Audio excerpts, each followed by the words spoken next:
বয়স ৯৫ বছর, তার উপর অসুস্থ, তাই বাড়িতে গিয়ে এসআইআর এর হেয়ারিং করল প্রশাসন। পশ্চিম মেদিনীপুর জেলার দাসপুর ২ নম্বর ব্লকের নিশ্চিন্তপুর গ্রামে বাসিন্দা ভৈরববালা সাউয়ের বাড়িতে এসআইআর হেয়ারিং করতে পৌঁছলেন দাসপুর ২ নম্বর ব্লকের বিডিও প্রবীর কুমার শীত সহ প্রশাসনের আধিকারিকরা।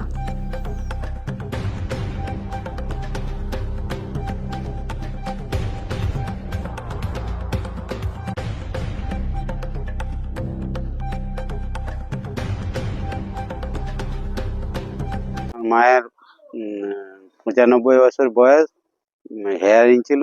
এসআই স্যাররা এসে বাড়িতে এসে বিডিও সাহেবরা এসেছিলেন, হেয়ারিং করে গেছেন। কি নাম আপনার? আমার সনাতন সাউ। শাশুড়ি মায়ের ৯৫ বছর বয়স, আর হেরাইন ছিল, আসতেও যেতে পারেনি, আর সব বিডিও অফিসের লোক সব বাড়িতে করে দিয়ে গেছে। বিডিও স্যার বিডিও সাহেব এসেছিলেন? হ্যাঁ, বিডিও সাহেব এসেছে। হয়ে গেছে। হ্যাঁ, হয়ে গেছে। হেয়ারিং কি হয়ে নাম গেছে। আপনার? দাসপুর বিধানসভায় ১৯২ পার্টের বর্তমানে ১৯৮ ছিল, বর্তমানে ২৩০। ১৯২ পার্টে আমি বিএলও শীর্ষেন্দু কুমার সাউ।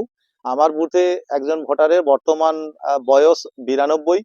উনি ইসিআই ডিপার্টমেন্ট থেকে নোটিশ পাওয়ার পরিপ্রেক্ষিতে ওনার হিয়ারিং এর ডেট ছিল, কিন্তু উনি অসুস্থ এবং বয়স্ক ভোটারের জন্য বিডিও সাহেব এবং ঊর্ধ্বতন কর্তৃপক্ষের সাক্ষাতে, মাইক্রো অবজারভারের সাক্ষাতে ওনারা এসেছিলেন এবং ওনারা সশরীরে হিয়ারিং করে এখান থেকে এই মাত্র কি গেলেন। সমস্যা ছিল? সমস্যা ছিল ওনার আনম্যাপিং ছিল, যার জন্য ওনার নোটিশটা এসেছিল।